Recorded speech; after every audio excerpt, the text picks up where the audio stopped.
This is just genuinely sad and heartbreaking. News came out from Shams that he's fine, he's okay, which is the great part about it, but another medical incident for Greg Popovich on Tuesday night, and we're here to discuss it. This is Spurs Digest. I'm Keenan Warner. If you don't know, if you have watched, we appreciate everyone who is here. If not, if you don't mind hitting that subscribe button to get all the great content from us, that is great, but nothing.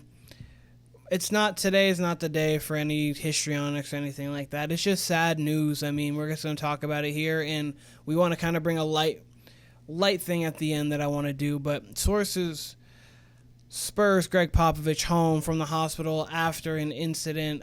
For those of you who don't know about this, for those who do know, obviously they heard that Spurs coach Gregg Popovich was taken to the hospital after a medical incident at a restaurant on Tuesday night, but is now home and doing fine.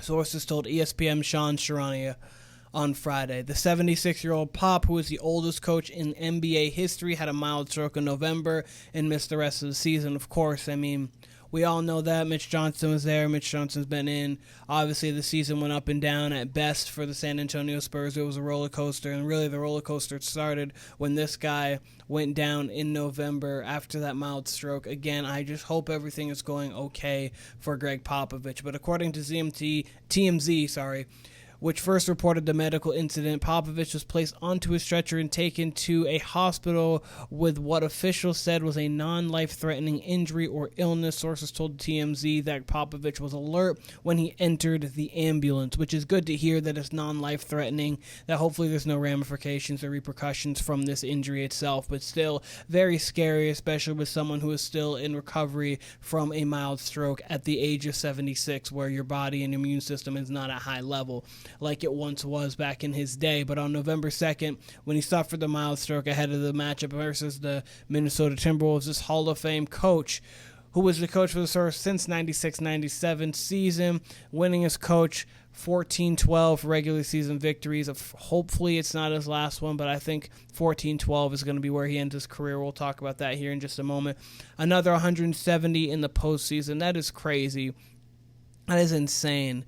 That's almost 1,600 wins with 5 championships over an NBA career. That's just insane. That's the amount of work, time, and effort he puts into basketball and just everything about it. And outside of basketball, just an amazing guy and just an amazing coach for what he's been. But Pop had an emotional meeting with the players on February 27th. We remembered this, and he was issued a statement that he wouldn't be returning this season, but hopes to return in the future, saying, "I will continue to focus on my health with the hope that I can return to coaching in the future," was the statement that he had said. But Popovich joins Don Nelson, Pat Riley as just one of 3 coaches to win NBA Coach of the Year on 3 occasions. Could be more, of course. We know that you don't always, as awards, as the best coach or the best of something, you don't always win that every single year. There's definitely 3 or 4 more years where you're like, oh, Popovich probably could have won it, but he didn't. I mean, you give it to other coaches, teams that take the biggest jump, but sustained excellence doesn't always get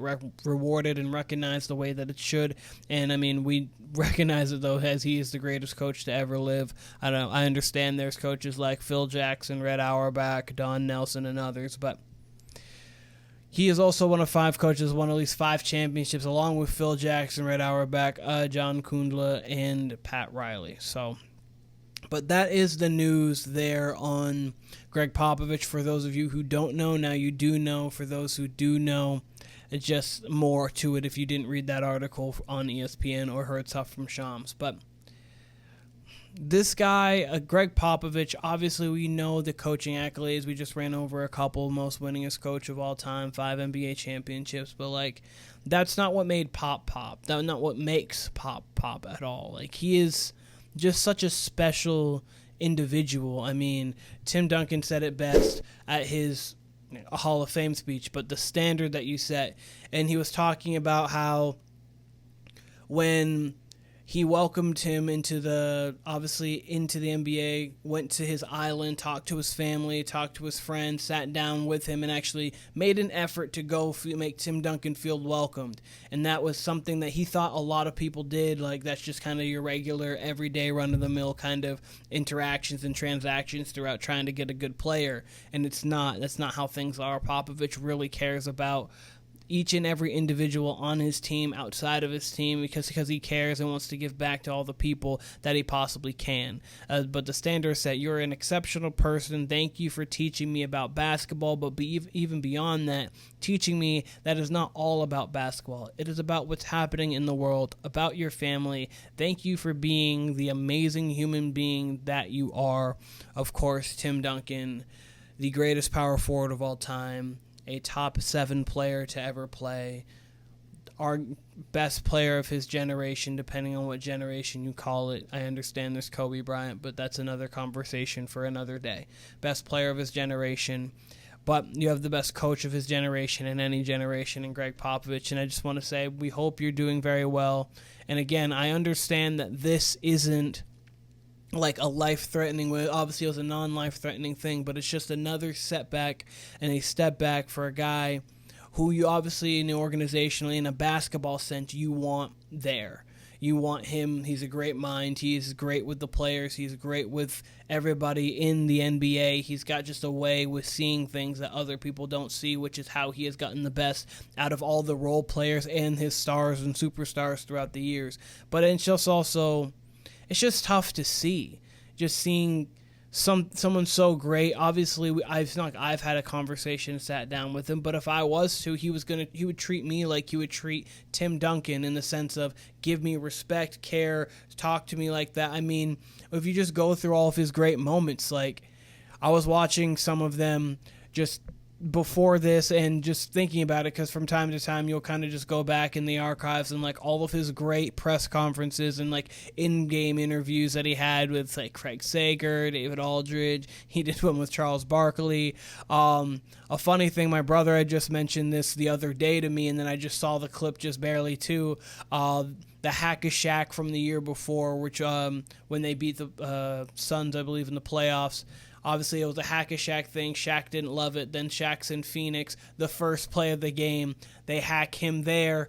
And then you just see Pop with the 2 double thumbs up on the side. And it's just like, those are the things that make coaches like that they think is hilarious. It's like, they get humor out of those little tactical things. It's the same way Bill Belichick, when he was, I think it was 2013, 2014, like little things where he was manipulating the refs. He purposefully took a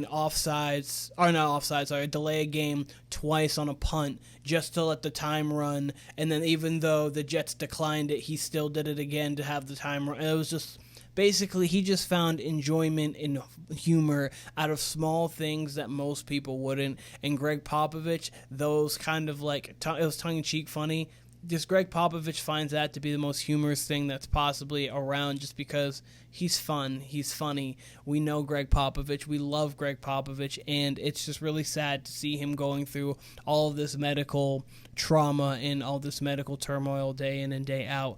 Again, we hope that you're healthy, we hope that you're better, we want you to get better, but obviously, the basketball comes second. I know basketball is like number one in his life, but the basketball truly comes second. His health is number one, of course. And if you're back on the team, I don't see you coaching again. I just think that you're probably not going to be in that position anymore. But if you get to that Brad Stevens, Danny Ainge kind of position, great. If not, we'll be doing a video when we talk about Gregg Popovich honestly retiring and everything, but it's been a beautiful ride. We've seen everything from the highs, the lows, and everything from you, Gregg Popovich, and we just hope you well. We just hope that you are great in your recovery.